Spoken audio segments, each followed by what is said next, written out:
எபிரேயர் 6ஆம் அதிகாரம் 14வது வசனம். எபிரேயர் 6ஆம் அதிகாரம் 14வது வசனம். நிச்சயமாக நான் உன்னை ஆசீர்வதிக்கவே ஆசீர்வதித்து உன்னை பெருகவே பெருக பண்ணுவேன் என்றார். நிச்சயமாகவே நான் உன்னை ஆசீர்வதிக்கவே ஆசீர்வதித்து உன்னை பெருகவே பெருக பண்ணுவேன். ஆண்டவர் இந்த நேரத்தில் உங்களுக்கு கொடுக்கிற ஒரு வாக்குத்தத்தம், என் மகனே என் மகளே, நான் உன்னை ஆசீர்வதித்து உன்னை நான் பெருக பண்ணுவேன். ஆண்டவர் சொல்லுகிறார். இந்த சபையை பார்த்து ஆண்டவர் சொல்லுகிறார், என் திருச்சபையே, நான் உன்னை ஆசீர்வதிக்கவே ஆசீர்வதித்து உன்னை பெருகவே பெருக பண்ணுவேன். ஆண்டவர் இந்த சபைக்கு வாக்குத்தத்தமாய் ஆண்டவர் தருகிறார். இந்த சபையில் இருக்கிற ஒவ்வொரு தேவ பிள்ளைகளுக்கும் ஆண்டவர் வாக்குத்தத்தமாய் தருகிறார். நான் உன்னை ஆசீர்வதித்து பெருக பண்ணுவேன். நம் தேவனுடைய சுபாவம் பெருக பண்ணுவது. அவர் ஆசீர்வதித்து பெருக பண்ணுகிற ஒரு வல்லமை உள்ள ஒரு தேவன். நாம் பெருக வேண்டும் என்று விரும்புகிற ஒரு ஆண்டவர். ஆதியாகமம் 1ஆம் அதிகாரம் 28ஆம் வசனத்தை வாசிக்கும் போது, ஆதாம் ஏவாளை உண்டாக்கி தேவன் அவளை ஆசீர்வதித்து பலுகி பெருகி பூமியை நிரப்புங்கள் என்று ஆசீர்வதிக்கிறார். அவங்க பெருகணும் என்பதுதான் தேவனுடைய விருப்பம். ஆதியாகமம் 9ஆம் அதிகாரம் 1ஆம் வசனத்தை வாசிக்கும் போது, ஜலப்பிரளயத்திற்கு பிறகு நோவாவுடைய குடும்பத்தை தேவன் ஆசீர்வதித்து நீங்கள் பலுகி பெருகி நிரப்புங்கள் ஆண்டவர் சொல்லுகிறார். பெருகணும், அந்த ஆசீர்வாதத்தை கொடுப்பதை நாம் பார்க்கிறோம். எலியாவின் நாட்களில் நடந்த ஒரு அற்புதம் 1 ராஜாக்கள் 17ஆம் அதிகாரம் 16ஆம் வசனத்தை வாசிக்கும் போது, சாரிபாத் விதவையின் வீட்டில் கடைசியாக கலசத்தில் கொஞ்சம் எண்ணெய் இருக்குது, அந்த பானையில் கொஞ்சம் மாவு இருக்கிறது, இது சுட்டு சாப்பிட்டு சாகத்தான் வேணும், என் அடுத்த நேரம் சாப்பாடு இல்லை என்று அந்த விதவை சொல்லுகிறாள். எலியாவை கொண்டு தேவன் ஒரு அற்புதம் செய்கிறார். Miracle of multiplication. ஆண்டவர் சொல்லுகிறார், இந்த பஞ்சகால முடியும் வரைக்கும் மாவு அந்த பானையிலே குறைந்து போகாது, எண்ணெயும் குறைந்து போகாது. அப்போ தினமும் அந்த மாவு பெருகி கொண்டே இருக்கிறது, எண்ணெய் பெருகி கொண்டே இருக்கிறது, எடுக்க எடுக்க வந்து கொண்டே இருக்கிறது. பஞ்சகாலம் முடியும் வரைக்கும் அவளுக்கு சாப்பாட்டு பிரச்சனை இல்லை, பானையிலிருந்து எடுக்க எடுக்க வந்து கொண்டே இருக்கிறது.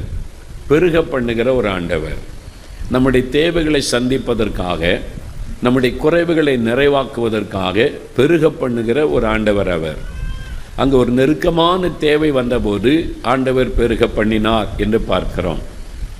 இன்றைக்கு தப்பாலாம் சொல்கிறாங்க, நான் ஜெபம் பண்ணுறேன், உன்னுடைய பர்ஸில் இருக்கிற பணம் பெருகிறோம், 100 ரூபா இருந்துச்சு 500 ரூபா வந்துடும், மேஜிக்கெலாம் காமிக்கிறாங்க, இயேசுவின் பேரை சொல்லி மேஜிக் காமிக்கிறாங்க. பெருகிறோம் பாருங்கள், எடுத்து பாரு, பர்ஸில் பாரு, பணம் வந்துடுது பாரு அப்படின்னு. நீங்கள் நல்லா கவனிக்கணும், கடைசி காலம் ரொம்ப கவனமாக இருக்கணும். இயேசுவின் பெயரை சொல்லி, இயேசு மேஜிக் காண்பிக்கிற ஆண்டவர் அல்ல. அவர் செய்த ஒவ்வொரு அற்புதத்தையும் கூர்ந்து கவனிங்க.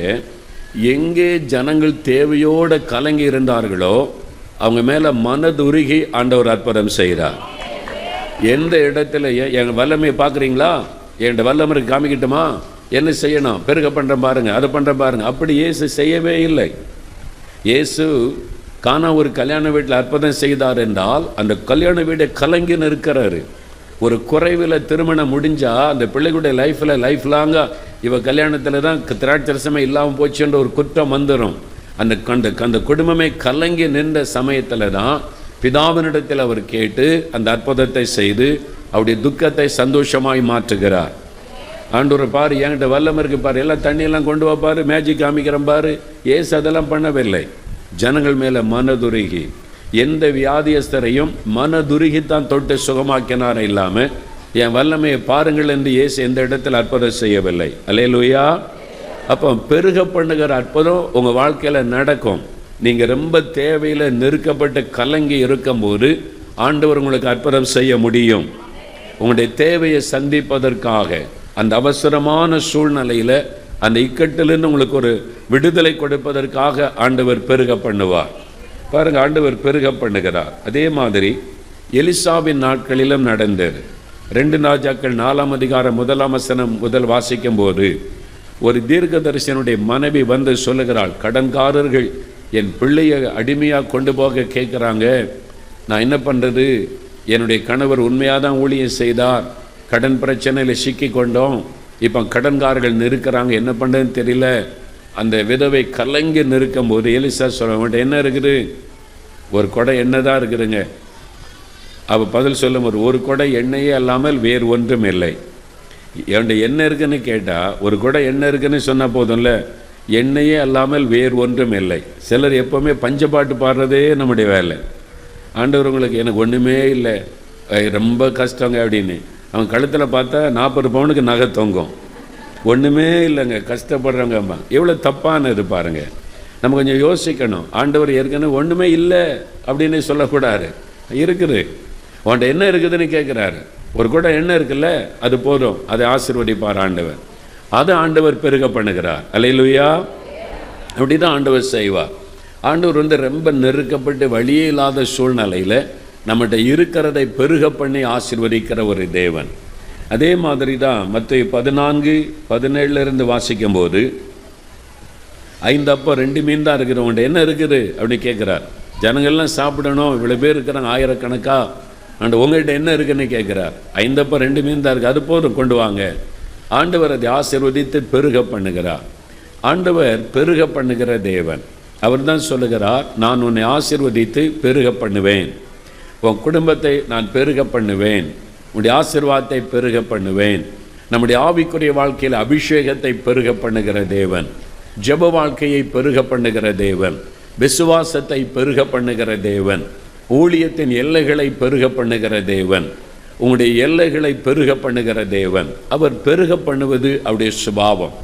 அது ஆண்டவருக்கு ஒரு பெரிய சந்தோஷம். என் பிள்ளைகளை நான் ஆசீர்வதித்து பெருக பண்ணணும் என்பது ஆண்டவருக்கு சந்தோஷம். அதான் உங்களுக்கு வாக்கு கொடுக்கிறார், நான் உன்னை ஆசீர்வதித்து உன்னை பெருக பண்ணுவேன் என்று ஆண்டவர் சொல்கிறார். இதில் 3 காரியங்கள் தேவன் நம்முடைய வாழ்க்கையில் பெருக பண்ண விரும்புகிற 3 ஆசீர்வாதங்களை நான் சொல்லி ஜெபிக்க போகிறேன். முதலாவது, ஆதியாகமம் 22 வசனத்தை வாசிக்க கேட்போம். ஆதியாகமம் 22:17. நான் உன்னை ஆசீர்வதிக்கவே ஆசீர்வதித்து உன் சந்ததியை வானத்து நட்சத்திரங்களைப் போலவும் கடற்கரை மணலைப் போலவும் பெருகவே பெருக பண்ணுவேன் என்றும், உன் சந்ததியார் தங்கள் சத்துருக்களின் வாசல்களை சுதந்தரித்துக் கொள்வார்கள் என்றும் ஆண்டவர் ஆபிரகாமுக்கு சொல்லுகிறார். ஆபிரகாமே, உன் சந்ததியை நான் ஆசீர்வதித்து பெருக பண்ணுவேன். வானத்து நட்சத்திரங்கள் எண்ண முடியுமா பாரு? எண்ண முடியாது, அவ்வளவு நட்சத்திரம் இருக்கிறது. கடற்கரை மணலை எண்ண முடியுமா? எண்ண முடியாது. அந்த அளவிற்கு உன் சந்ததியை நான் பெருக பண்ணுவேன் என்று ஆண்டவர் சொல்லுகிறார்.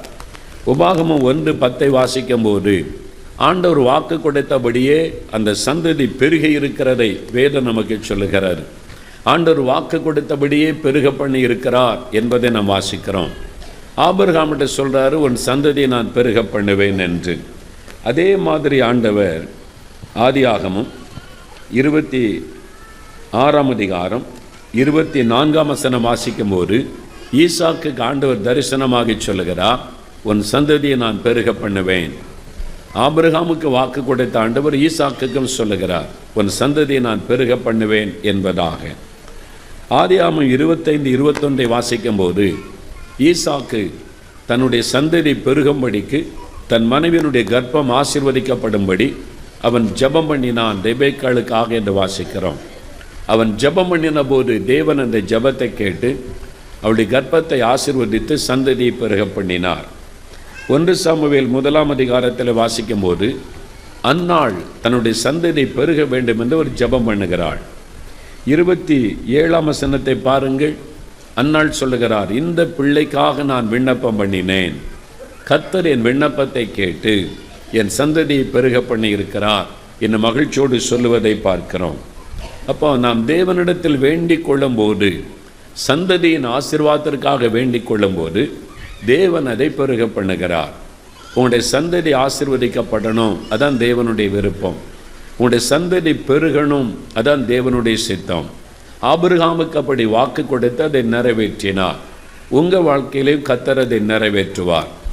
ஒரு சமயம் நான் பம்பாய் பட்டணத்திற்கு ஊழியத்திற்காய் போயிருந்தேன். 3 நாட்கள் கூட்டம், பொதுக்கூட்டம் நடைபெற்றது. ஒரு நாள் கூட்டம் ஜெபெல்லாம் முடிச்சுட்டு களைப்பாய் மேடையிலே நான் உட்கார்ந்திருந்தேன். அப்பொழுது ஒரு தம்பதியினர் ஜெபிக்க வந்தார்கள்.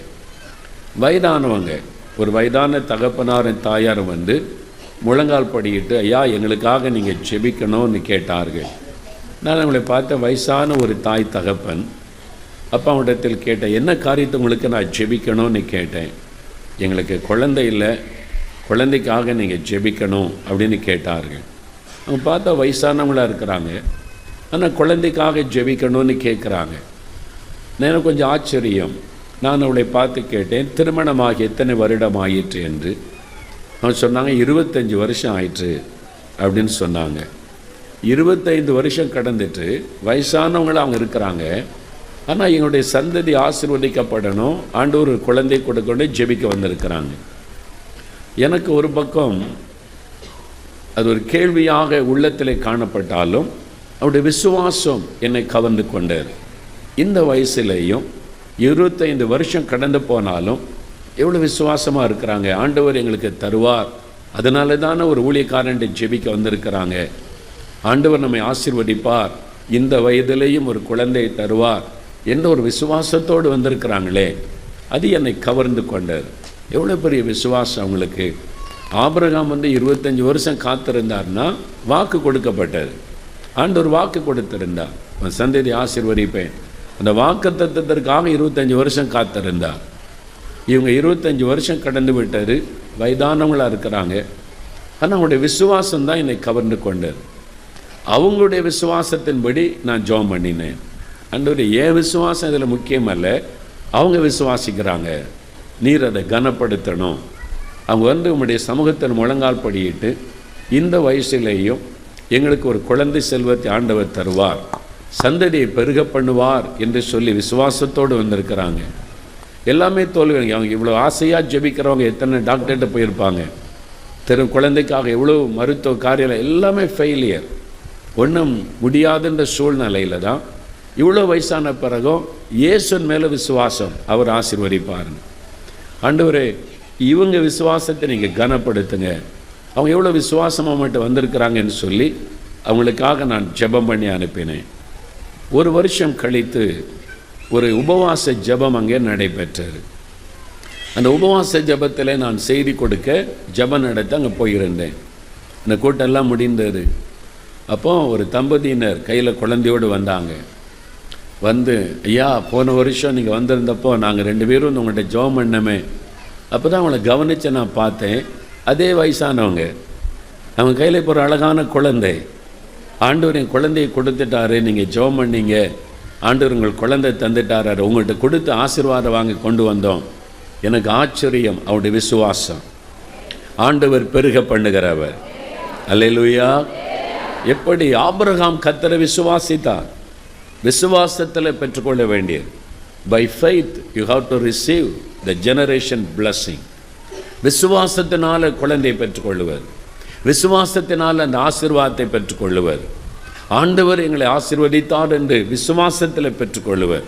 ஆண்டவர் வாக்கு கொடுக்கிறார், உன் சந்ததியை நான் பெருக பண்ணுவேன். அல்லேலூயா.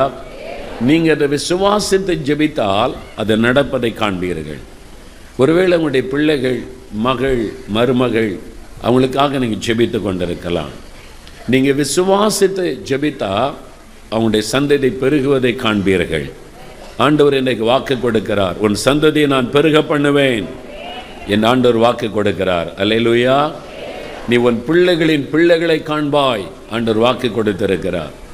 அப்போ நீங்கள் அந்த வாக்கு தத்தத்தை விசுவாசித்து ஜெபிக்கும்போது தேவன் அதை நிறைவேற்றி தருகிறார்.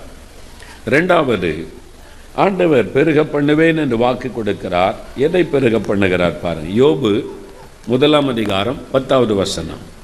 யோபுவின் புஸ்தகம் 1ஆம் அதிகாரம் 10வது வசனம்.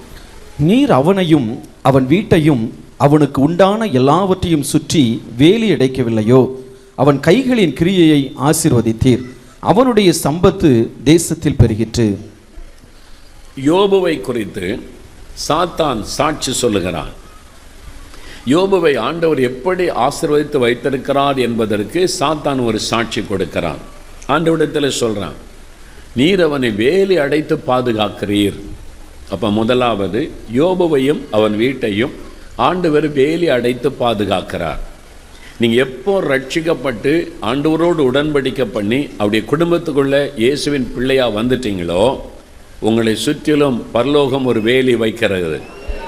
அல்லேலூயா, அல்லேலூயா. பரலோகம் உங்களை சுற்றிலும் ஒரு வேலி வைத்து விடுகிறார். ஆமென். அதுக்குள்ளே வேறு யாரும் தொட முடியாது. விசுவாசிக்கணும், அதுதான் விசுவாசம். நான் இயேசுவின் குடும்பம், இயேசுவுக்கு நாங்கள் சொந்தம், பரலோகம் எங்களை கண்காணிக்கிறது என்று சொல்லி. சில இடங்களில் பார்த்திங்கன்னா சில நிலங்கள் இருக்கும், சும்மா அப்படியே கிடக்கும், யாரும் உள்ளே நுழைய மாட்டாங்க. இரும்பெல்லாம் கிடைக்கும், யாரும் போய் தொட மாட்டாங்க. ஏன்னா எழுதிப்பட ரயில்வே நிலம், இந்த நிலம் ரயில்வேக்கு சொந்தம், ரயில்வேக்கு தனி போலீஸ் இருக்குது. அதனால் திருடுறதை கூட ரயில்வே இதில் திருட ரொம்ப பயப்படுவாங்க. பிடிச்சா அவ்வளோதான், பயங்கரமான இது. ஏன்னா அது சென்ட்ரல் கவர்மெண்ட். இங்கே உள்ள ஆளை வேணால் ஏமாத்தில் எம்எல்ஏ ஃபோன் பண்ணுவார், எங்கள் ஆள் தான்ப்பா திருடனா கூட விட்டுருப்பான் பாரு. திருடனுக்கு துணை போகிற ஆட்கள் தான் இங்கே இருக்காங்க. அதனால தான் அவங்களும் திருடுறாங்க, கொள்ளை அடிக்கிறாங்க கோடி கோடியாக. அங்கே அந்த சென்ட்ரல் கவர்மெண்ட்னா ஒரு பயம், அவங்களுக்கு பயம். இது அந்த இடம் அவங்களுக்கு சொந்தம். அந்த இதை தொட்டு வரங்கப்பா, சென்ட்ரல் கவர்மெண்ட் ரயில்வேக்கு சொந்தம். ஒரு சென்ட்ரல் கவர்மெண்ட்டுக்கு சொந்தத்துக்கு அவ்வளோ பெரிய பாதுகாப்புன்னா, நம்ம பரலோகத்தின் சொத்துக்கள். நம்மெல்லாம் யார்? பரலோகத்தின் சொத்துக்கள். தொற்ற முடியுமா யாராவது? அல்லேலூயா சொல்லுங்க. உன்னை தொடுகிறவன் அவருடைய கண்மணியை தொடுகிறான். அவர் கண்ணின் மணியை கை வச்சு தொற்ற முடியுமா யாராவது? நீங்கள் அதை விசுவாசிக்கணும். அல்லேலூயா சொல்லுங்க. நானும் என் குடும்பம் இயேசுவுக்கு சொந்தம், எங்களை சுற்றிலும் ஆண்டவர் வேலி அடைச்சி பாதுகாக்கிறாரு, நாங்கள் அவருக்கு சொந்தம். தினம் அப்படி சொல்லி ஆண்டவரை துதிச்சு பாருங்கள், அந்த பாதுகாப்பை நீங்கள் உணருவீங்க. அல்லேலூயா. ஜெபம் பண்ணி என்னத்தை கண்டோம், சர்ச்சுக்கு போயினா இப்படியே சலித்து வாழ்ந்து ஆசீர்வாதத்தை நம்ம இழந்து போனோம். அப்படி இல்லை, ஆண்டவர் நமக்கு வச்சிருக்கிற பாக்கியத்தை நினச்சி பாருங்கள். ஆண்டவர் நமக்காக தூதர்களுக்கு கட்டளை இடுகிறாராம்.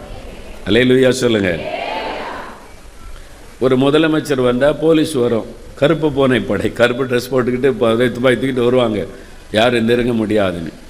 ஆனால் சில ஆட்கள் நினச்சா அவங்களையும் அழிச்சே பண்ணிடுறாங்க, அந்த பாதுகாப்பெல்லாம் உடைச்சிடுறாங்க.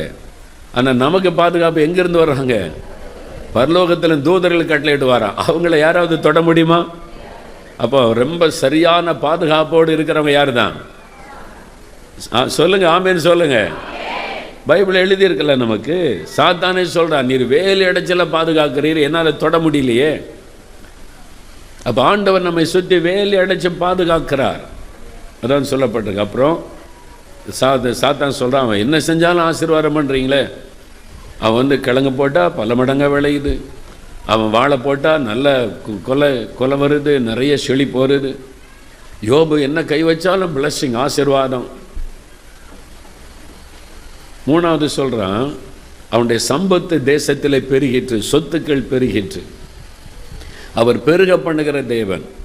யோபுவை பெருக பண்ணிட்டார். யோபு பார்க்க யாராவது வந்தால் சொல்லுவாங்க, இங்கேருந்து கண்ணு கட்டின தூரம் வரைக்கும் நிலெல்லாம் யாருக்கு சொந்தம்? யோபுக்கு சொந்தங்க. இந்த தோட்டெல்லாம் யோபுக்கு சொந்தம். இந்த பாருங்கள், இந்த ஆயிரக்கணக்கான ஒட்டங்கள் பாருங்கள், எல்லாம் யோபுக்கு சொந்தம்.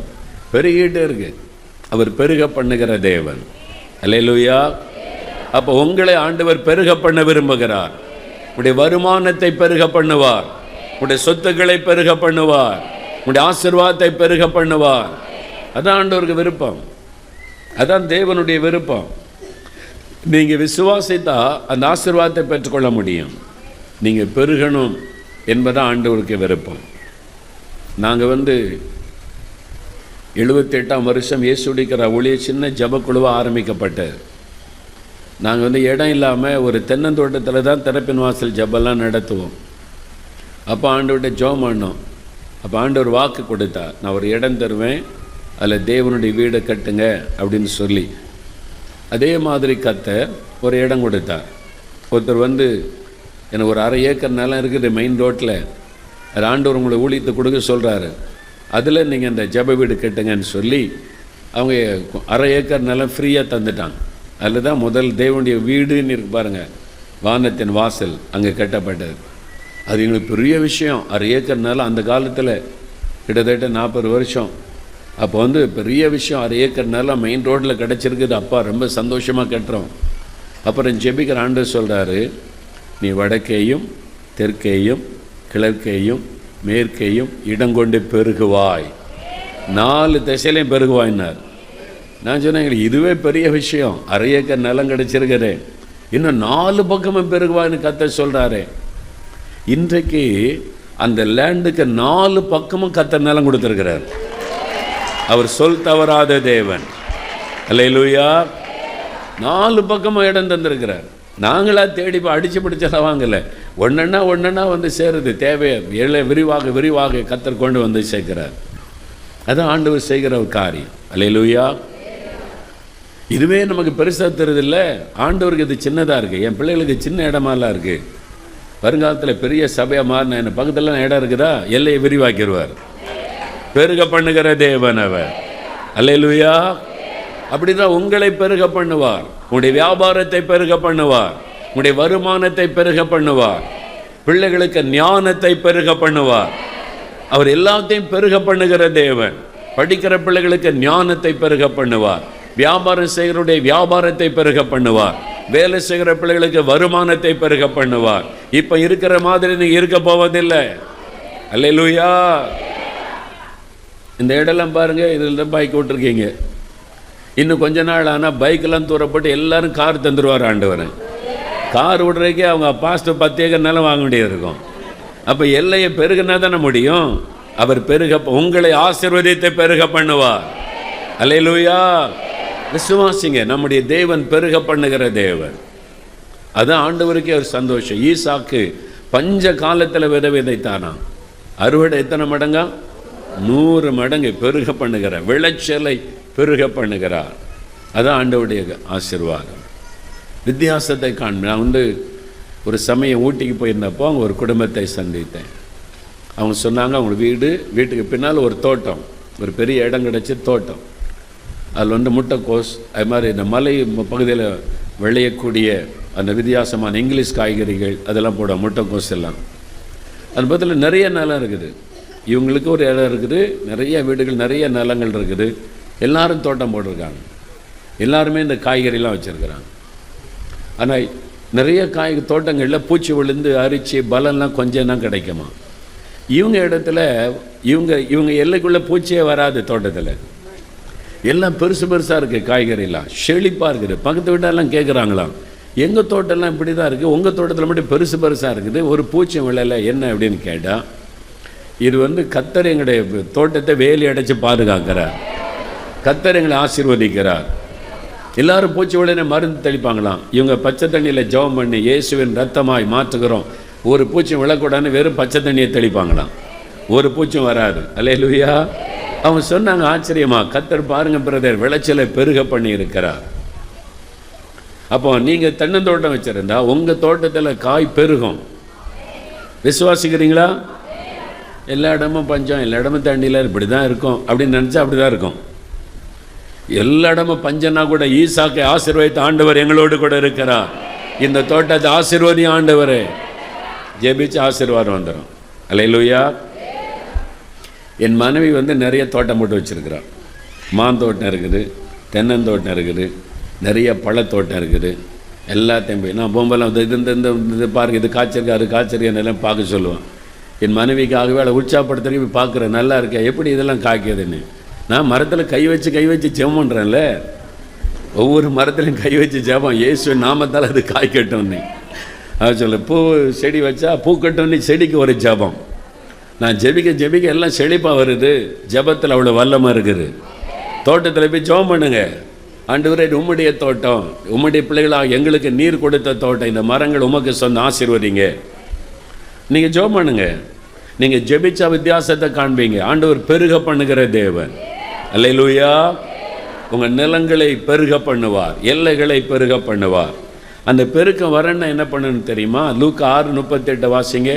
லூக்கா 6:38.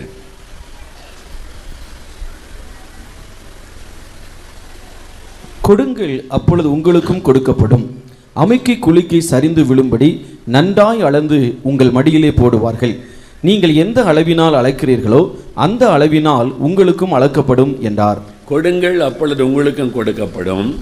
அமுக்கி குலுக்கி சரிந்து விழும்படி மடியில் போடப்படுமா, நிரம்பி வழியும்படி. நீங்கள் கொடுத்தா ஆண்டவர் நிரம்பி வழியும்படி உங்களுடைய மடியில் திரும்ப கொடுப்பாராம். அதான் நீங்கள் பெருகணும் ஆசீர்வாதத்தில்னு சொன்னால் கொடுக்கிறவங்களா இருக்கணும். கொடுக்கிறவங்களை தான் கர்த்தர் பெருக பண்ணுவார். ஆமேன். ஆமாம், கஞ்சத்தனம் உள்ள ஆளுகளை பெருக பண்ண மாட்டார். இவனை பெருக பண்ணி என்ன பிரயோஜனம்? ஒன்றுக்கு பிரயோஜனம் இல்லை. அப்போ தாராளமாய் தேவனுக்கு கொடுக்கணும், ஏழைகளுக்கு கொடுக்கணும். அப்படி கொடுக்கிறவங்களை தான் ஆண்டவர் பெருக பண்ணுவாராம். கொடுங்கள் உங்களுக்கு கொடுக்கப்படும் என்ற வேதத்தில் நம்ம பார்க்கிறோம். அதனால் நற்கிரியைகள் செய்வதில் நீங்கள் விருத்தி அடையணும், பெருகணும் என்று 2 கொரிந்தியர் 9:8 நம்ம வாசிக்கிறோம். நீங்கள் வேதத்தில் 2 சம்பவங்களை பார்க்க முடியும். நற்கிரியைகளை செய்து மற்றவங்களுக்கு நல்ல உதவி செய்தவங்களை தேவன் எப்படி ஆசீர்வதித்தார் என்று. அப்போஸ்தலர் நடபடிகள் 9ஆம் அதிகாரம் 36வது வசனம் பாருங்க. அப்போஸ்தலர் 9:36. யோப்பா பட்டணத்தில் கிரேக்கு பாஷையிலே தொற்கால் என்னும் அர்த்தம் கொள்ளும் தபித்தாள் என்னும் பேருள்ள ஒரு சீஷி இருந்தாள். அவள் நற்கிரியைகளையும் தருமங்களையும் மிகுதியாய் செய்து கொண்டு வந்தாள். அவள் நற்கிரியைகளையும் தருமங்களையும் மிகுதியாய் செய்து கொண்டு வந்தாள். கொஞ்சமா இல்லை, ஒரு விதவை அவர் தபித்தாள். அங்கே இருக்கிற விதவைகளுக்கெல்லாம் நிறைய உதவி செய்கிறாள். அவள் ஒரு சீஷி, நற்கிரியை செய்கிறாள். ஏழைகளுக்கு தாராளமாய் கொடு, சுயநலமாக இருக்கல அவள். ஏன் எதிர்காலத்துக்கு என்ன பண்ணுவேன், நான் என்ன பண்ணுறதுன்னு எல்லாத்தையும் தனக்கு வைத்து கொள்ள நினைக்கல. தன்னை சுற்றில் இருக்கிற ஏழை பெண்கள், அந்த மாதிரி விதவைகளுக்கு தாராளமாய் உதவி செய்கிறாள், ஏராளமாய் உதவி செய்தாள். அதனால் என்ன நடக்கிறது பாருங்க, அவள் மரித்து போகிறாள். யாருக்குமே அவளை அடக்கம் பண்ண மனம் வரவில்லை. அந்த விதவை பெண்களெல்லாம் அழுகிறாங்க, தபித்தாள் இறந்துட்டாளே, ஒருவேளை திடீர்னு ஒரு வியாதிப்பட்டு இறந்திருக்கலாம். என்ன காரணத்தில் மரித்தாள் என்பது வேதத்தில் சொல்லப்படவில்லை. திடீரென்று ஒரு மரணம் அவளுக்கு அதனால எல்லாரும் அதிர்ச்சி அடைந்து நிற்கிறாங்க. அடக்கம் பண்ண அவளை விரும்பலை. பேதுரு வந்திருக்கிறார் பக்கத்து பட்டணத்தில், அவரை கூட்டிட்டு வாங்க. எதுக்கு? செத்து போன ஆளுக்கு ஜெபம் பண்ண, ஆண்டவர் இவளை உயிரோடு எழுப்பி விடுவார் என்கிற ஒரு விசுவாசம் அந்த பெண்களுக்கு இருந்தது. அவளை அடக்கம் பண்ண யாருமே விரும்பலை. ஏன்னு சொன்னால் அவ்வளவு நற்கிரியை செய்திருக்கிறாள், நல்லதை செய்திருக்கிறாள். பேதுருவை கூட்டிகிட்டு எல்லாரும் சொல்கிறாங்க, அழுகிறாங்க, பாருங்கள் இவங்க எனக்கு எவ்வளோ உதவி செய்தாங்க, எங்களெல்லாம் அவங்க பிள்ளைகளைப் போல பராமரித்தாங்க, இவ்வளோ நன்மை செய்திருக்கிறாங்க, அவங்க உயிரோடு இருந்தால் இன்னும் இத்தனை பேருக்கு நன்மை செய்வாங்க என்பதாக அழுகிறார்கள். பேதுரு எல்லாத்தையும் கவனித்த உடம்போது அவருக்குள்ள தீர்மானத்தை ஆவியானவர் கொடுக்கிறார்.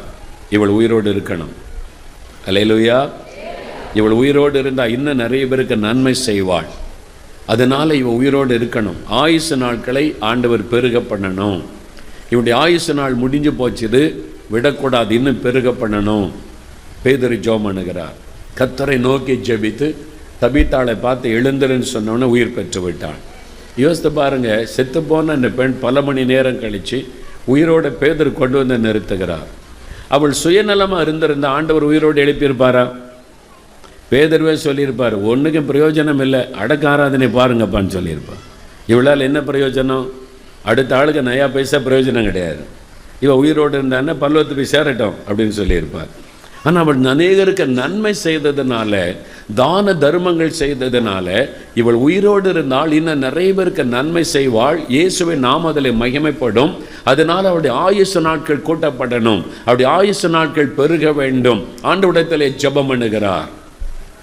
அதனால் ஆண்டவர் மரித்து போன தபித்தாளை உயிரோடு எழுப்பி அவருடைய ஆயுசு நாளை கூட ஆண்டவர் பெருக பண்ணுகிறார். எனக்கு அன்பானவர்களே, நம்ம கொடுக்கணும், மற்றவங்களுக்கு தாராளமாய் கொடுக்கணும். நம்ம உதவி செய்வதற்கு கரத்தை நீட்டணும். அப்படி தான தர்மம் செய்யவும் நன்மை செய்யவும் மறவாமல் இருந்தால் ஆண்டவர் உங்களை பெருக பண்ணுவார், நிரம்பி வழியும்படி ஆசீர்வதிப்பார். அப்போஸ்தலர் 10ஆம் அதிகாரத்தில் கொர்நேலியுவை குறித்து வாசிக்கிறோம். அவர் மிகுந்த தர்மங்களை செய்து வந்தாராம். அதனால ஒரு தேவ தூதன் ஆண்டவர் அனுப்புகிறார். 4ஆம் வசனம் பாருங்க. ஒரு தேவ தூதன் கொர்நேலியு வீட்டுக்கு வருகிறான். என்ன சொல்றான் பாருங்க. அப்போஸ்தலர் 10ஆம் அதிகாரம் 4ஆம் வசனம். பயந்து ஆண்டவரே என்ன என்றான். அப்பொழுது அவன், உன் ஜெபங்களும் உன் தருமங்களும் தேவனுக்கு நினைப்பூட்டுதலாக அவர் சந்நிதியில் வந்துட்டு இருக்கிறது. உன்னுடைய ஜெபங்களும் உன்னுடைய தருமங்களும் பரலோகத்தில் வந்திருக்கிறார். நல்ல அறிந்து கொள்ளுங்க தேவ பிள்ளைகள், நம்முடைய ஜெபம் எப்படி பரலோகத்துக்கு போகிறதோ அதே மாதிரி நாம் செய்கிற தான தர்மம். நீங்கள் சர்ச்சை முடிஞ்சு போகிறீங்க, ஒரு ஏழை நடக்க முடியாதவங்க பிச்சை கேட்டு உட்காந்துருக்குறாங்க. ₹1 நீங்கள் அப்படி பிச்சை போட்ட உடனே பரலோகத்துக்கு அது போயிடும், உங்கள் கணக்கில் அது போயிடும். உங்கள் பக்கத்து வீட்டில் ஒரு ஏழை விதவை இருக்கிறாங்க, பிள்ளைகளை படிக்க வைக்க வழி இல்லை, அந்த பிள்ளைக்கு ஒரு ட்ரெஸ் எடுத்து நீங்கள் கொடுத்த உடனே பரலோகத்துக்கு அது போயிடும். இவள் ஒரு ஏழை விதவைக்கு பிள்ளைக்கு உதவி செய்திருக்கிறாள் என்பதாக. நம்ம செய்கிற ஒவ்வொரு தான தர்மங்களும், ஏழைகளுக்கு செய்கிற உதவிகளும் பரலோகத்தில் தேவனுக்கு முன்பாய் நினைப்பூட்டுதலாய் போகிறது என்று வசனம் சொல்லுகிறார். ஒன்று, நம்முடைய ஜெபம் பரலோகத்துக்கு போகுது. ரெண்டாவது, நாம் செய்கிற தான தர்மங்கள் பரலோகத்துக்கு போகிறாரு. யோசித்து பாருங்க, நீங்கள் உங்களுக்காக ஒருத்தர் ஜெபம் பண்ணும்போது பேதருடைய ஜெபம் பரலோகத்துக்கு போன உடனே ஆண்டவர் இந்த தபித்தாளுடைய ரெக்கார்டை எடுங்க பண்ணியிருப்பார். தேவதூதருடைய தபித்தாளுடையக்காக பேதர் இவ்வளோ கருத்தாக ஜெபிக்கிறாரே, செத்து போன அவள் உயிரோடு வரணும்னு ஜெபிக்கிறாரே, தபித்தாளை பற்றி ரெக்கார்டு புக்கு கொண்டு வாங்க, ஞாபக புஸ்தகத்தை கொண்டு வாங்கன்னா என்ன செய்திருக்கிறா? ரட்சிக்கப்பட்டிருக்கிறா, ஷீஷியா இருந்தா. இவள் சுயநலமால நிறைய பேரை ரட்சிப்புகளை நடத்தி இருக்கிறா. இயேசுக்கு ஷீஷியான ஊழியம் செய்து நிறைய ஆத்மாக்களை ஆதாயம் பண்ணியிருக்கிறா. ரெண்டாவது, நிறைய பேருக்கு உதவி செய்திருக்கிறாள். ஏழைகளுக்கு விதவைகளுக்கு உதவி செய்த அவளுடைய லிஸ்ட்டு நிறையா இருக்குது. இவ்வளோ பேருக்கு உதவி செய்திருக்கிறாள். ஆண்டவர் பார்த்தார், பேதரை ஜெபிக்கிறதுல நியாயம் இருக்கிறாரு, அவன் உயிரோடு இருந்தா இன்னும் நிறைய பேருக்கு நன்மை செய்வாள். பேதனுடைய ஜெபம் கேட்கப்பட்டாரு. அவங்க தபித்தாள் உயிரோடு எழும்பட்டும். அல்லேலூயா சொல்லுங்க, அல்லேலூயா. அதனால தான் நீங்கள் முதல்ல அறிந்து கொள்ளுங்க, ஆண்டவர் ஏன் ஜெபத்தை கேட்டு இவ்வளோ பெரிய அற்புதம் செய்கிறார். அவங்க மூலமாக பிரயோஜனம் உண்டாகிறது. அதுக்காகத்தான் ஆண்டவர் அற்புதம் செய்கிறார். அப்போ உங்களுடைய ஆயுசு நாட்கள் நீடித்திருக்கணும். ஆண்டவர் உங்களுடைய ஆயுசு நாட்களை பெருக பண்ண வேண்டுமானால் நீங்கள் மற்றவர்களுக்கு பிரயோஜனமான ஒரு வாழ்க்கை வாழணும். ஆண்டவரை மகிமைப்படுத்துகிற ஒரு வாழ்க்கை வாழணும். நன்மை செய்கிற ஒரு வாழ்க்கை வாழ வேண்டும். சுயநலமாய் வாழுகிறவர்களுக்கு ஆண்டவர் உதவி செய்ய முடியாது. சுயநலமாய் இருக்கிற ஆட்களுக்கு தேவன் ஆயுசு நாட்களை கூட்டி கொடுக்க முடியாது. அப்போ ஆண்டவர் உங்களுக்கு பெருக பண்ண வேண்டுமானால் உங்களுடைய இருதயத்தை ஆண்டவர் பார்ப்பார். அப்போ ஆண்டவர் உங்களுடைய சொத்துக்களை, உங்களுடைய வருமானத்தை பெருக பண்ணி உங்களை ஆசீர்வதிக்க விரும்புகிறார். உங்களுடைய ஆயுசு நாட்களையும் பெருக பண்ணுவார். மூன்றாவதாக, கடைசியாக ஆண்டவர் பெருக பண்ணுகிற ஒரு காரியம் பாருங்கள். அப்போஸ்தலர் 9ஆம் அதிகாரம் 31வது வசனம். அப்போஸ்தலர் 9ஆம் அதிகாரம் 31வது வசனம். அப்பொழுது யூதேயா, கலிலேயா, சமாரியா நாடுகளிலெங்கும் சபைகள் சமாதானம் பெற்று பக்தி விருத்தியடைந்து கர்த்தருக்கு பயப்படுகிற பயத்தோடும் பரிசுத்த ஆவியின் ஆறுதலோடும் நடந்து பெருகின. சபைகள் நடந்து பெருகின. மூன்றாவது, ஆண்டவர் சபையை பெருக பண்ணுகிறார். ஆண்டவருடைய வார்த்தை சொல்லுகிறது, யூதேயா, கலிலேயா, சமாரியா நாடுகளில் எங்கும் சபைகள் பெருகிற்று. எருசலேமில் ஆரம்பிக்கப்பட்ட சபை. அப்போஸ்தலர் நடவடிக்கைகள் 2ஆம் அதிகாரம் 41ஆம் வசனம் வாசிக்கும் போது, பெந்தெகோஸ்து நாள் ஆவியானவர் ஊற்றப்பட்ட போது முதலாவது 3000 பேர் ரட்சிக்கப்படுகிறார்கள். 120 பேரில் ஆரம்பிக்கப்பட்ட சபை சாயங்காலத்தில் 3120 பேராக சபை பெருகுகிறது. அப்போ முதல் நாளிலே 3000 ஆத்மா சேர்க்கப்படுகிறது. அப்போஸ்தலர் 4ஆம் அதிகாரம் 4ஆம் வசனத்துக்கு வரும்போது 5000 பேர் ரட்சிக்கப்படுகிறார்கள். சபை பெருக ஆரம்பிக்கிறது எருசலேமில். இப்போ 8000ஐ தாண்டி விட்டது சபையில். 5ஆம் அதிகாரம் 14ஆம் வசனத்திற்கு வரும்போது திரளான ஸ்திரீகளும் புருஷர்களும் விசுவாசம் உள்ளவர்களானார்கள் எருசலேமில். முதல்ல 3000, 5000, இப்போ திரளான ஸ்திரீகள் புருஷர்கள். முதல் நாளில் இன்றைக்கி எவ்வளோ பேர் ஞானஸ்தானம் எடுத்தாங்க அப்படின்னு கேட்டால், முதல் நாளில் 3000, ரெண்டாவது நாளில் 5000. இன்றைக்கு எண்ண முடியல, கூட்டம் கூட்டமாக வந்துக்கிட்டே இருக்காங்க. ஐயோ, எத்தனை ஆயிரம்னு சொல்ல முடியல. திரளான புருஷரும் ஸ்திரீகளும் சபை வளருகிறது. அதான் ஆண்டவருடைய விருப்பம். சபைனா வளர்ந்து பெருகணும். அந்த சபை வளர்ந்து பெருகுகிறது. ஆத்துமாக்கள் கூட்டம் கூட்டமாக ரட்சிக்கப்பட்டு சபை பக்கம் திரும்பி கொண்டே இருக்கிறார்கள். அப்போஸ்தலர் நடவடிக்கைகள் 6ஆம் அதிகாரம் 7ஆம் வசனம் வாசிக்கும் போது, எருசலேமிலே சீஷருடைய தொகை மிகவும் அதிகமாய் பெருகிற்று. வசனம் சொல்லுகிறது, எருசலேமிலே சீஷருடைய தொகை மிகவும் அதிகமாய் பெருகிற்று. எண்ண முடியலை, நிறைய ஆயிரக்கணக்காக வந்து விட்டார்கள். வேத அறிஞர்கள் சொல்கிறாங்க, அப்போஸ்தலர் 4ஆம் அதிகாரத்தில் திரளான விசுவாசிகள் என்று நாம் 31, 32 வாசிக்கிறோம். அப்பொழுது எருசலேமிலே 24,000 விசுவாசிகள் இருந்திருக்கிறார்கள் என்று வேத அறிஞர்கள் சொல்கிறாங்க. 2ஆம் அதிகாரத்தில் தான் சபை ஆரம்பிக்கப்படுகிறது. 4ஆம் அதிகாரம் வருவதற்குள்ள 24,000 விசுவாசிகள் எருசலேமிலே. அப்போ சபை வேகமாய் வளர்ந்து பெருகுகிறது. புதுசு ஆத்மாக்கள் ரட்சிக்கப்பட்டு சபையிலே சேர்க்கப்படுகிறார்கள். அப்போஸ்தலர் 2ஆம் அதிகாரம் கடைசி வசனம் சொல்லுகிறது, அனுதினமும் ரட்சிக்கப்படுகிறவர்கள் சபையிலே சேர்க்கப்பட்டார்கள். தினமும் ஞானஸ்நானம், தினமும் ஜனங்கள் சேர்க்கப்படுறாங்க, தினமும் புது ஆத்மா ரட்சிக்கப்படுகிறார்கள். சபை வளர்ந்து பெருகுகிறது. அப்புறம் 8ஆம் அதிகாரத்தில் வரும்போது சமாரியாவுக்குள்ளே சபை பரவுகிறது. சமாரியாவுக்குள்ளே 9ஆம் அதிகாரம் வருவதற்குள்ளாக யூதேயா, கலிலேயா, சமாரியா நாடுகள் முழுவதிலும் எல்லா இடத்துல சபைகள், எல்லா கிராமத்திலும் பட்டணத்தில் சபைகள் வளர்ந்து பெருகுகிறது. எருசலேமிலே பிரம்மாண்டமான சபை வளர்ந்து பெருகிவிட்டது. இதுதான் தேவனுடைய விருப்பம், இதுதான் தேவனுடைய சித்தம். இந்த இயேசு நம்முடைய சபை இவ்வளவு பேர் வந்திருக்கிறோம், பந்தல் நிரம்பி விட்டது என்று நாம் சந்தோஷப்படலாம். ஆனால் ஆண்டவருடைய திட்டம் இது வரல. இதை விட 10 மடங்கா பெருகணும், 100 மடங்கா பெருக வேண்டும். என்னால் ஏராளமான ஆத்துமாக்கள் வெளியில் இருக்கிறார்கள், அவங்க எல்லாம் வந்து கர்த்தரை ஆராதிக்க வேண்டும். சபை வளர்ந்து பெருகணும், அதான் தேவனுடைய திட்டம். இப்பொழுது இருப்பதை விட இன்னும் நீங்கள் பெருக வேண்டும். இப்பொழுது இருப்பதை விட இன்னும் நீங்கள் பெருக போகிறீர்கள். அதுதான் ஆண்டவர், சபை வளர்ந்து பெருகிற்று. அப்போ ஆண்டவருடைய விருப்பாரு. நீங்களும் எத்தனை பேர் அதை விரும்புறீங்க? உண்மையாவா? அல்லேலூயா. நாங்கள் 50 பேர் இருக்கும்போது பாஸ்டர் கூட நல்ல பழக்கம், எங்கள் குடும்பத்தை பற்றிலாம் தெரியும், நல்லா இருந்தது. இப்போ இவ்வளோ பேர் வந்தவுடனே பாஸ்டருக்கு எங்களே தெரிய மாட்டேங்குது, பாஸ்டரையும் பார்க்க முடியல. நான் கொஞ்சம் பேராக இருந்தால் பரவாயில்ல. அதனாலே சிலருக்கு சபை வளர்றது பிடிக்காது. நிறைய பேர் வந்துட்டால் எல்லாரும் பாஸ்டரை சொந்தம் கொண்டாடுவாங்க. அப்போ எல்லாரும் பாஸ்டர்கிட்ட போய் பேச முடியாது. அதுக்காகவே சில ஆட்கள் வந்து சபை இப்படி இருந்தால் போதும் அப்படின்னு இருப்பாங்க. நீங்கள் யாராவது எப்படி இருக்கீங்களா? உண்மையாவா? அப்போ பாஸ்டர் நீங்கள் அடிக்கடி பார்க்கலாம் முடியாது, பரவாயில்லையா? இன்னும் ஆயிரக்கணக்கு ஆத்மா வந்துட்டா மேடையில் தான் பார்க்க முடியும். பரவாயில்ல, ஆத்மா தான் வேணும் அப்படின்னா நல்லாரும் அல்லேலூயா சொல்லுங்க. அல்லேலூயா. அப்போ சபை வளர்ந்து பெருக போகிறது, சபை வளர்ந்து பெருக போகிறது. அதான் கர்த்தர் கொடுக்கிற வாக்குத்தத்தம், ஆசீர்வாதம். எல்லாருக்கும் ஆசை இருக்கு, சபை வளரணும், பெருகணும். ஆண்டவருடைய விருப்பம் அதுதான். ஆனால் அதுக்கு 2 காரியம் செய்யணும். முதலாவது, ஆதி அப்போஸ்தலர் திருச்சபை நீங்கள் நோக்கினால் அந்த சபை வளர்ந்து பெருக 2 முக்கியமான காரணம். ஒன்று ஜெபம்.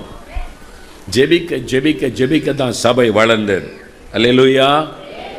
சபை ஜெபத்தில் தான் உருவானது, ஆவியானவர் மூலமாய் ஸ்தாபிக்கப்பட்டது. ஆனால் ஜெபத்தினால தான் சபை உருவானது. அப்போஸ்தலர் 1ஆம் அதிகாரம் 14ஆம் வசனத்தை வாசிக்க கேட்போம். அங்கே இவர்கள் எல்லாரும் ஸ்திரீகளோடும் இயேசுவின் தாயாகிய மரியாளோடும் அவருடைய சகோதரரோடும் கூட ஒருமனப்பட்டு ஜெபத்திலும் வேண்டுதலிலும் தரித்திருந்தார்கள். ஜெபத்திலும் வேண்டுதலிலும் தரித்திருந்தார்கள். இன்னும் சபை ஆரம்பிக்கல. 2ஆம் அதிகாரத்தில் தான் சபை உருவாக போகிறது. அதுக்கு முன்னாலே ஜெபிக்கிறாங்க. ஜெபத்தில் உருவாக்கப்பட்டதான் சபை. அல்லேலூயா. 10 நாட்கள் ஜெபத்தில் தரித்திருக்கிறாங்க, ஜெபிச்சுக்கிட்டே இருக்கிறாங்க. 120 பேர் மேல் அறையில் உட்கார்ந்து ஜெபித்து கொண்டே இருக்கிறாங்க. அங்கே ஒர்ஷிப் நடத்த ஆள் கிடையாது, பிரசங்கம் கிடையாது, ஒன்லி ப்ரேயர். ஜெபிச்சுக்கிட்டே இருக்கிறாங்க. ஆண்டவர் சொன்னார், அக்னியை போடுவேன், நீ அக்னியை போடுங்க ஆண்டவரே, வாக்குத்தத்தத்தை சொல்லி ஜெபிச்சுக்கிட்டே இருக்கிறாங்க. அப்போ இப்போ எழுப்புதல் வந்து விட்டது. 2ஆம் அதிகாரத்தில் சபை ஸ்தாபிக்கப்பட்டு விட்டது. இப்போ என்ன செய்கிறாங்க? அப்போஸ்தலர் 2ஆம் அதிகாரம் 42ஆம் வசனம் வாசிங்க. அவர்கள் அப்போஸ்தலருடைய உபதேசத்திலும் அந்நியோனியத்திலும் அப்பம் பிட்குதலிலும் ஜெபம் பண்ணுதலிலும் உறுதியாய் தரித்திருந்தார்கள். ஜெபம் பண்ணுவதிலும் உறுதியாய் தரித்திருந்தார்கள். ஜெபத்தில் எப்படி தரித்திருந்தாங்களாம்? உறுதியாய் தரித்திருந்தார்கள். ஜெபம் பண்ணுவதில் உறுதியாய் தரித்திருந்தார்கள். அப்போ ஜெபிக்க ஜெபிக்க ஜெபிக்க தான் சபை வளர ஆரம்பிக்கிறாரு. அந்த விசுவாசிகள் ஜெபத்தில் உறுதியாய் தரித்திருந்தார்கள். அப்போஸ்தலர் 4ஆம் அதிகாரம் 31ஆம் வசனம் பாருங்க. சபைக்கு ஒரு மிரட்டல் வருகிறாரு, சபைக்கு ஒரு உபத்திரம் வருகிறாரு, பயமுறுத்தப்படுகிறார்கள். உடனே எல்லாரும் ஒருமனப்பட்டவர்களாய் சபையார் எல்லாரும் ஒன்று கூடி கர்த்தரை நோக்கி சத்தமிட்டு ஜெபித்தார்கள். அந்த ஜெபித்த போது அந்த இடம் அசைந்தது. அல்லேலூயா. சாதாரண ஜெபம் அல்ல, இடம் அசைகிற ஒரு ஜெபம் செய்தார்கள். ஆகவே இயேசு நம்முடைய திருச்சபையில் இந்த ஜெபம் இன்னும் அதிகமாக்கப்பட போகிறது. இன்னும் உறுதியாய் தரித்திருக்க போறீங்க. நீங்க ஜெபிக்கும் போது இடமே அசைய போகிறாரு. அல்லேலூயா. அப்ப ஜெபிக்க தான் சபை வளருகிறது, பெருகுகிறது, ஆத்துமாக்கள் புதுசு ரட்சிக்கப்படுகிறார்கள் என்பதை நம்ம பார்க்கிறோம். பேதுரு சொல்லுகிறார், சபைக்கு ஒரு நெருக்கமான சூழ்நிலை வருகிறது. பந்தி விசாரிப்பு, நிறைய விசுவாசி பெருகிட்டாங்க. சாப்பாடு பாஸ்டர் சொன்னாங்க, இன்றைக்கி கூட்டம் முடிஞ்சோன்னா எல்லாருக்கும் சாப்பாடு ரெடியாக இருக்குது அப்படின்னு சொல்லி. ஆனால் ஆராதனை கூட மணிக்கணக்காக நடத்திடலாம், சாப்பாடு பங்கு வைக்கிறது ரொம்ப கஷ்டம். சாப்பாட்டில் தான் பிரச்சனை வந்துச்சு. அப்போஸ்தலர் நடபடிகள் 6ஆம் அதிகாரத்தில் எங்கள் ஆள் ஒழுங்காக கவனிக்கலை, பந்தியில் எங்களுக்கு பாயசம் தரல, அவங்களுக்கு வச்சுட்டாங்க. சண்டை வருது. அப்போஸ்தலர் நடபடிகளில் நீ சபை வளர்ந்து பெருகிட்டு எல்லாருக்கும் சாப்பாடு, எல்லாம் ஒன்றா உட்காந்து சாப்பிட்றாங்க, ஜெபிக்கிறாங்க, சாப்பிட்றாங்க, ஜெபிக்கிறாங்க. ஏன்னா என்ன பண்ண, நிலத்தெல்லாம் விற்று கொண்டுங்க வச்சுட்டாங்க, சாப்பாடு கொடுக்கப்படுது. கொஞ்சம் பேர் வந்தாங்க, எங்களை ஒழுங்காக பந்தியில் கவனிக்கலை, அவங்களுக்கு பாயசம்லாம் கொடுக்குறாங்க, எங்களுக்கு பாயசம் தரல. அது மாதிரி பிரச்சனை ஒன்று வருது. பேதுரு சொல்கிறார், என்னடா இது வம்பா இருக்குது, சாப்பாடு போட்டாலே பிரச்சனை தான். ஆனால் இங்கே பிரச்சனை இல்லாமல் பாஸ்டர் பண்ணிடுவார், நீங்கள் பிரச்சனை இல்லாமல் சாப்பிட்டு போவீங்க, குறை சொல்லாமல். அல்லேலூயா. சரி, அங்கே அந்த பிரச்சனை வந்து ஆதி திருச்சபையில் பேதுருகிட்ட பிரச்சனை கொண்டு வராங்க. உடனே அவர் எழுப்பி, வாங்க நான் வந்து பார்க்குறேன், சமையலில் என்ன இருக்குது, எல்லாம் யாருக்கு போட்டிருக்கு அதெல்லாம் சொல்ல. இதெல்லாம் நாங்கள் பார்க்க முடியாதுப்பா, நாங்களோ ஜெபம் பண்ணுவதிலும் வசனத்தை போதிக்கிற ஊழியத்திலும் இடைவிடாமல் தரித்திருப்போம். அதுக்கு வேறு ஆளை நியமிக்கலாம், 7 பேரை தெரிந்தெடுத்து அவங்க பார்த்துக்கிட்டோம். இந்த பிரச்சனைலாம் எங்கிட்ட வரக்கூடாது, நாங்கள் ஜெபிக்கணும். ஜெபத்துக்கு தான் முதலிடம். அல்லேலூயா சொல்லுங்கள். நாங்கள் ஜெபத்தில் தரித்திருக்கணும். அதனால் இதிலெல்லாம் எங்களை தலையிட கொண்டு சொல்லாதங்க, அதுக்கு வேறு ஆளை நியமிக்கலாம் என்பதாக சொல்லுகிறார்கள். அப்போஸ்தலர் நடபடிகள் 12ஆம் அதிகாரத்தில் யாக்கோபு கொலை செய்யப்பட்டார். ஏரோது பேதுருவை பிடிச்சி ஜெயிலில் வச்சிட்டார். பேதுருவையும் கொலை பண்ணணும், அவரையும் தலை துண்டிக்கணும் அப்படின்னு சொல்லி ஜெயிலில் வச்சிட்டார். சபையார் என்ன பண்ணாங்களா? 5ஆம் வசனம் வாசிங்க. அப்படியே பேதுரு சிறைச்சாலையிலே காக்கப்பட்டிருக்கையில் சபையார் அவனுக்காக தேவனை நோக்கி ஊக்கத்தோடே ஜெபம் பண்ணினார்கள். சபையார் அவனுக்காக ஊக்கத்தோடே ஜெபம் பண்ணினார்கள். அல்லேலூயா. இப்போ நீங்கள் எனக்காக 5 நிமிஷம் ஜெபிக்கணும்னு எவ்வளோ ஊக்கமாக ஜெபிச்சிங்க, நல்ல கரம் வைத்து நீ ரொம்ப ஊக்கமாக கருத்தாக ஜெபிச்சிங்க, ரொம்ப சந்தோஷம். அல்லேலூயா. இப்போ சபையார் பேதுருவை தன்னுடைய அப்போஸ்தலனை ஜெயிலில் வச்சுட்டாங்க. அவன் வந்து கொலை பண்ணிடுவேன்னு ஏரோது நிற்கிறாரு. ஒரு ஆபத்தான சூழ்நிலை எல்லாருக்கும் அறிவிக்கப்படுது, விசுவாசிகளுக்கெல்லாம். பேதுருவை ஜெயிலில் வச்சுட்டாங்க, ஏரோது ஜெயிலில் வச்சுட்டார், வாங்க ஜெபிக்கணும் அப்படின்னு எல்லாரும் கூடி வர்றாங்க. ஒருவேளை நம்ம சபைக்கு ஒரு உபத்திரம் வருதுன்னு வைத்துக்கொள்ளுங்க. சபைக்கு ஒரு உங்கள் பாஸ்டர் போலீஸ் பிடிச்சிட்டு போயிட்டாங்க, அப்படிலாம் சொல்லாருங்கன்றீங்களா? இல்லை, ஒரு பேச்சுக்கு சொல்கிறேன். நீங்கள் இந்த மாதிரி கூட்டம் நடத்துகிற, சபை பெருசாகுதுன்ற, நீ இப்படிலாம் எங்களை நிறைய பேர் ரட்சிக்கப்படுறாங்கன்ற, மர மாத்திரன்னு சொல்லி போலீஸில் கொண்டு போய் லாக்கப்பில் வச்சுட்டாங்கன்னு வைங்க, கேஸ் போடணும் அப்படின்னு. உடனே சபையில் அறிவிப்பு கொடுத்துருவாங்க, அம்மா போய் பிள்ளைகள்லாம் இருக்காங்க, எல்லாம் வாங்க பாஸ்டருக்காக ஜெபிக்கணும் வாங்க, எல்லாம் கொடி வந்து ஜெபம் பண்ணுவேன். எவ்வளோ நேரம் ஜெபிப்பீங்க?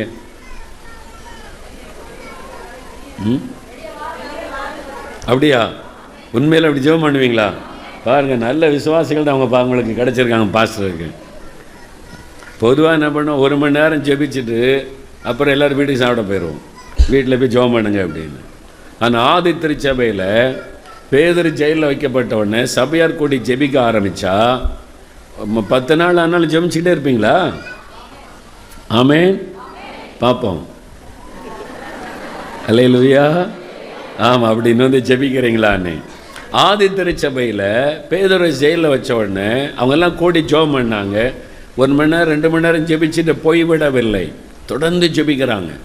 அதான் நம்ம அறிந்து கொள்ளாமல், சிறைச்சாலையிலிருந்து பேதுரு விடுதலையாகி வரும் வரைக்கும் அவங்க ஜெபத்தை விடவில்லை. அல்லேலூயா. அந்த மாதிரி ஜெபத்தில் சாதித்தார்கள். நீங்கள் ஜெபம் பண்ணால் தேவதூதன் போய் உங்கள் பாஸ்டர் வெளியே கொண்டு வந்துடுவார். விசுவாசிக்கிறீங்களா? அல்லேலூயா சொல்லுங்க. விசுவாசிங்க. ஆண்டவர் இன்றைக்கு அப்படி செய்கிறார். ஆமென். பாண்டிச்சேரியில் ஒரு பாஸ்டர், அவருக்கு வட இந்தியாவில் போய் ஊழியம் செய்யணும்னு அவருக்கு ரொம்ப ஆசை. அதனால் தனியாகவே போயிருக்கிறார். வட இந்தியாவில் வட கிழக்கு மாநிலம் மிசோராம் பக்கம் போய் ஊழியம் செய்ய போயிருக்கிறார். அப்படியே கிராமங்களில் சுவிசேரிச்சுட்டு போனவர் ஒரு எல்லையை தாண்டி உள்ளே போயிட்டார். அங்கே போனால் இராணுவத்தினர் வந்து சூழ்ந்துட்டாங்க. இவர் கையில் பைபிளை வச்சுட்டு டிராக்ஷனை வச்சுருக்காரு. இராணுவத்தில் யாருடா இவங்க பார்த்தா வித்தியாசமாக இருக்குதுன்னு பார்த்தா அவங்க வந்து பர்மா மியான்மர் தேசத்து இராணுவம். இவர் தெரியாமல் உள்ளே போயிட்டார், பார்டர் கடந்து அந்த நாட்டுக்குள்ளே போயிட்டார். இந்த நம்முடைய இந்தியாவுடைய எல்லையை தாண்டி பர்மா நாட்டுக்குள்ளே போயிட்டார். அவங்க இராணுவம் பிடிச்சிட்டாங்க. அவரை பிடிச்சிட்டு இவர் பேசுகிறாரு தமிழில் இங்கிலீஷில், அவனுக்கு அதெல்லாம் புரியலை. அவன் பர்மிய மொழியில் பேசுகிறான். அவங்க சொல்லிட்டாங்க இவர் வந்து நம்ம தேசத்தை உளவு பார்க்க வந்திருக்கிறாரு, நம்ம நாட்டை உளவு பார்க்க வந்திருக்கிறாரு, கொண்டு போய் ஜெயிலில் அடைச்சிட்டாங்க. இவர் சொல்லி பார்த்தார், பைபிளெல்லாம் காமிச்சார், ஐமே பாஸ்டர் நான் வந்து இங்கே பாண்டிச்சேரியிலேருந்து வரேன் அப்படிலாம் சொன்னார். அதெல்லாம் ஒன்றும் கேட்கல, உள்ளே வச்சுட்டாங்க. அப்போ இவருக்கு வந்து தமிழ் பேசுகிறாரு, இங்கிலீஷ் பேசுகிறாரு கொஞ்சம். அதனால் இவருடைய மொழி தெரிஞ்ச ஆளை கண்டுபிடிக்கணும்னா ஒரு கேத்தலிக் ஃபாதர், தமிழ் தெரிஞ்ச ஒரு கேத்தலிக் ஃபாதர், அங்கே கேத்தலிக் சர்ச் இருக்குது, அவர்கிட்ட தகவல் போய் அவர் வந்திருக்கிறார், வந்து பேசியிருக்கிறார். என்னையானே சொல்லியிருக்கார், நான் இது மாதிரி ஊழியம் செய்ய வந்தேங்க, நான் இந்தியாவுக்குள்ளே தான் நினச்சேன், இந்த நாடுன்னு எனக்கு தெரியாது, தெரியாமல் உள்ள வந்துட்டேன். அவர் சொன்னார், ஆனால் அவருக்கு கேஸ் ரொம்ப சீரியஸாக இருக்குது. அவங்க என்ன நினைக்கிறாங்கன்னா, நீ இந்தியாவிலேருந்து உளவு பார்க்க இந்த நாட்டுக்குள்ளே வந்திருக்கிறேன்னு சொல்லி உன் மேலே பெரிய கேஸ் அவங்க ஃபைல் பண்ணியிருக்கிறாங்க, உளவு பார்க்க வந்த உளவாளின்னு சொல்லி. அவ்வளோ ஈஸியாக நீங்கள் இந்த வெளியே போக முடியாது, எப்படி உள்ளே நீங்கள் வந்த, உனக்கு விசா கிடையாது, பாஸ்போர்ட் இல்லை, இதெல்லாம் உள்ளே வந்திருக்கிற அப்படின்னு சொல்லி ஃபாதர் சரி நான் முயற்சி பண்ணுறேன், நான் பேசி பார்க்குற முயற்சி பண்ணேன்னு போனார். ஆனால் அவங்க ரொம்ப ஸ்ட்ரிக்ட், இராணுவ ஆட்சி நடந்து கொண்டிருக்கிறாங்க, யாரும் சொல்லி கேட்க மாட்டாங்க. அவர் ஒரு பக்கம் முயற்சி பண்ணிக்கிட்டே இருக்கார். இவருக்கு வீட்டுக்கு கூட தகவல் சொல்ல முடியாது. வீட்டார் என்ன பண்ணியிருப்பாங்க, காணுமே பாஸ்டர்ன்னு எல்லாரும் ஜெபம், என்னாச்சு தகவலும் தெரியல, எல்லாரும் ஜெபம். அவருக்கு ஜெயிலுக்குள்ளே உட்காந்து ஜெபம் பண்ணிக்கிட்டே இருக்கிறார், கண்ணை மூடி ஆண்டவர்கிட்ட ஜெபிச்சுக்கிட்டே இருக்கிறார். இப்படியே சில நாள் போச்சு. ஒரு நாள் அப்படி ஜெயிலுக்குள்ளே அப்படியே கண்ணை மூடி ஆவியில் நிரம்பி அந்நிய பாஷையில் ஜெபிச்சுக்கிட்டே இருந்தாரா. சில மணி நேரம் கழித்து கண்ணை திறந்து பார்த்தா வயல்வெளியில் இருக்கிறார். என்னடா நம்ம ஜெயிலுக்குள்ளே தானே இருந்தோம், இப்போ என்ன வயல்வெளியில் இருக்கோம், இது என்ன இடம் அப்படின்னு தெரியல. எங்கே வயல்வெளியாக இருக்குது, அங்கே கொஞ்சம் பேர் வயலில் வேலை செய்துட்டு இருக்காங்க, கிராமத்து ஆட்கள். இவருக்கு ரொம்ப ஆச்சரியம். உடனே எழும்பி அங்கே போய் விவசாய ஆள்கிட்ட பயந்து பர்மாக்குள்ளே எங்கேயோ நம்ம மாட்டிக்கிட்டோம் போல திரும்பன்னு சொல்லி வந்து கேட்டால் மெதுவாக போய் விசாரிச்சிருக்கிறார், இது எந்த நாடு அப்படின்னு. ஓகே, என்னையா எந்த நாடுன்ற, இந்தியாவுக்குள்ளே தான் இருக்கிற நீ, இது இந்தியா தான் சொல்லியிருக்காங்க. அப்போ தான் அவருக்கு தெரிஞ்சிருக்கு, அவர் ஜெயிலில் ஆவியில் நிரம்பி ஜெபிச்சுக்கிட்டு இருக்கும்போது ஆவியானவர் அவர் இங்கே கொண்டு வந்து விட்டுட்டார். அல்லேலூயா. அப்படி தான் அவர் வந்திருக்கிறார் பாருங்கள். அவர் ஒரு இன்னசென்டான ஒரு பாஸ்டர், ரொம்ப விவரம்லாம் தெரியும், ஆனால் இயேசுக்காக வைராக்கியமாக ஊழியம் செய்கிறவர். ஆண்டவர் பாருங்கள் ஜெயிலுக்குள்ளேருந்து வெளியே கொண்டு வந்தார். இப்போ அங்கே என்ன நடந்திருக்கும் யோசிச்சு பாருங்கள். அன்றைக்கி அப்போஸ் நடவடிக்கையில் நடந்த மாதிரி தானே, பெரிய கமோஷம். எங்கேயா போனார் அந்த ஆள், யார் அவரை வெளியே விட்டால், கதவெல்லாம் மூடி இருக்குது, ஆளை காணும். அன்றைக்கி பைபிளில் பார்க்குறோம்ல, அது இன்றைக்கு நடக்கிற தேவன் செய்ய வல்லவராக இருக்கிறார். அல்லேலூயா. ஆனால் அன்றைக்கு வேதாகம நாட்களில் நடந்தது இன்றைக்கு அந்த நடக்கிறது. தேவன் அதை செய்ய வல்லவராக இருக்கிறார். அப்போ ஜெபிக்கணும், நம்முடைய ஜெபம் வல்லமை உள்ளது. ரெண்டாவது, சபை வளர்ந்து பெருக இன்னொரு காரணம், எல்லாரும் சுவிசேஷத்தை அறிவிச்சாங்க. அப்போஸ் நடபடிகள் 4:31 வாசிங்க. அவர்கள் ஜெபம் பண்ணின போது அவர்கள் கூடியிருந்த இடம் அசைந்தது. அவர்கள் எல்லாரும் பரிசுத்த ஆவியினால் நிரப்பப்பட்டு தேவ வசனத்தை தைரியமாய் சொன்னார்கள். அவர்கள் எல்லாரும் தேவ வசனத்தை தைரியமாக சொன்னாங்க. அப்போஸ்தலர்கள் மாத்திரம் அல்ல, விசுவாசிகள் எல்லாரும் வசனத்தை சொன்னாங்க. எல்லாருமே கர்த்தருடைய வசனத்தை மற்றவங்களுக்கு சொன்னாங்க, சுவிசேஷத்தை அறிவித்தார்கள். அப்போஸ்தலர் 8:4 சபைக்கு உபத்திரம் வந்தபோது சிதறி போனவர்கள் எங்கும் திரிந்து சுவிசேஷத்தை அறிவித்தார்கள். எல்லாரும் ஜெபித்தாங்க, எல்லாரும் சுவிசேஷத்தை அறிவித்தாங்க. அதனால தான் சபை வளர்ந்து பெருகினது. அப்போ நீங்கள் ஜெபிக்கணும். நீங்கள் ஒரு பிரச்சனை வரும்பொழுது மாத்திரம் அல்ல, நீங்கள் இந்த சுற்றுவட்டாரத்தில் இருக்கிற ஆத்துமாக்களுக்காக ஜெபிக்கணும். இந்த விளவங்கோட்டில் இருக்கிற லட்சக்கணக்கான ஆத்துமாக்கள் ரட்சிக்கப்பட ஜெபிக்கணும். இந்த கருங்கல்லை சுற்றிலும் இருக்கிற ஏராளமான மக்கள் ரட்சிக்கப்பட நீங்கள் பாரம் எடுத்து ஜெபிக்கணும். திறப்பில் நின்று ஜெபிக்க வேண்டும். இப்போவே நீங்கள் யோசித்து பாருங்களேன், சர்ச்சுக்கு எப்போ வருவீங்க? ஞாயிற்றுக்கிழமை ஆராதனைக்கு வருவீங்க. அது போனால் உபவாச ஜெபம் வச்சா வருவீங்க. அது போனால் பாஸ்டர் வந்து பெண்கள் மீட்டிங் வச்சா பெண்கள் வருவீங்க. அது மாதிரி பாஸ்டர் வந்து ஒரு கூட்டம்னு அனௌன்ஸ் பண்ணால் அந்த டைமுக்கு நீங்கள் வருவீங்க. அது இல்லாத மற்ற நேரங்களில் நம்ம சர்ச்சுக்கே வருவதில்லை. அது இல்லாத நேரத்தில் சர்ச்சுக்கு வரோமா?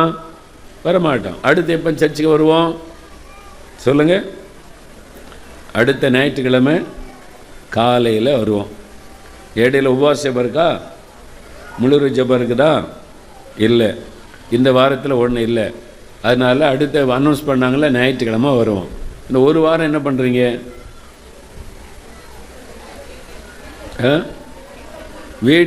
வீட்டில் வேலை, சமையல் பண்ணணும், பிள்ளைகளை கவனிக்கணும், கணவரை கவனிக்கணும், அது நிறைய வேலை இருக்குது. வீட்டில் இருந்து ஜெபம் பண்ணுவோம். ஆனால் அப்போஸ்தலர் நடவடிக்கைகள் 3ஆம் அதிகாரம் பாருங்கள். அப்போஸ்தலர் நடவடிக்கைகள் 3ஆம் அதிகாரம் 1ஆம் வசனம் வாசிங்க. ஜெப வேளையாகிய 9ஆம் மணி நேரத்திலே பேதுருவும் யோவானும் தேவாலயத்துக்கு போனார்கள். எதுக்கு போனாங்க? தேவாலயத்துக்கு பேதுரு யோவானும் போகிறாங்களாம். என்ன வேலையாது? ஜெப வேளை. ஆராதனைக்கு போகலை. அங்கே இப்போ ஆராதனை நடக்க போகுது. பிரதான ஆசாரியர் வருவார், பலி செலுத்துவார், நம்மளும் போய் அப்படியே ஜெபம் பண்ணிட்டு வரலான்னு போகலை. ஜெபம் பண்ணுவதற்கே தேவாலயத்துக்கு போகிறாங்க. பேதுரு யோவான், வா நம்ம தேவாலயத்தில் ஜெபிச்சுட்டு வரலாம் அப்படின்னு போகிறாங்க. நீங்கள் என்னைக்காவது ஜெபம் பண்ணுறதுக்கு சர்ச்சுக்கு வந்தீங்களா? அப்படி தனியாக இன்றைக்கி கூட்டமே இல்லை. ஒர்ஷிப்பும் கிடையாது, பைபிள் ஸ்டடி கிடையாது, பெண்கள் கூட்டம் கிடையாது, ஒன்றுமே இல்லை. திடீர்னு ஒரு நாள் சாயங்காலம், செவ்வாய்க்கிழமை சாயங்காலம் வேலையெல்லாம் முடிச்சுட்டு ஒரு 6 மணிக்கு கணவர்லாம் வந்துட்டார் வேலை முடிச்சுட்டு, வாங்க போய் சர்ச்சில் போய் ஜெபம் பண்ணிட்டு வரலாம். என்ன இன்றைக்கி மீட்டிங்கா? மீட்டிங் இல்லை, நம்ம போய் ஜெபிச்சுட்டு வரலாம். என்னைக்காவது அப்படி வந்திருக்கிறீங்களா? இல்லை. இனிமே வரப்போகிறீங்க. அதான் எழுப்புதல். அல்லேலூயா சொல்லுங்கள். அல்லேலூயா. இனிமே நீங்கள் வரப்போகிறீங்க. இப்போ இருக்கு சர்ச்சுக்கு போனோம், ஜெபம் பண்ண. பாஸ்டர் இருப்பாரா? பாஸ்டர் இருக்க மாட்டார், ஏசு அங்கே இருப்பார். அல்லேலூயா சொல்லுங்கள். குடும்பமாக குழந்தை குட்டிகளோடு வந்து ஒரு 1/2 மணி நேரம் ஜெபிச்சுட்டு, ஆண்டவரே சபை ஆசீர்வதி, எழுப்புதலை தாரும், கருங்கல் பகுதி மக்களெல்லாம் ரட்சிக்கப்படணும், அப்படியே உங்கள் குடும்பத்துக்காக ஒரு ஜெபம். இந்த மாதிரி ஒரு பழக்கம் நமக்குள்ளே வரணும். வெறும் ஞாயிற்றுக்கிழமை ஆராதனைக்கு வந்துட்டு காணிக்கை போட்டு சாப்பிட்டுட்டு போகிறோம். அப்புறம் பாஸ்டர் என்னைக்கு முழு ஜெபம் வாங்க, உபவாசம் வாங்கினா மட்டும்தான் வர்றோம். மற்ற நாள் எங்கே போகிறோம்? நம்மளை காணும். மற்ற நாள் ஆலயத்து பக்கமே காணும். ஆனால் பேதுரு யோவானும் ஜெபம் பண்ணுவதற்கு போகிறாங்க. ஜெபிக்கிற டைம் நம்ம போய் ஜெபிச்சுட்டு வரலாம்.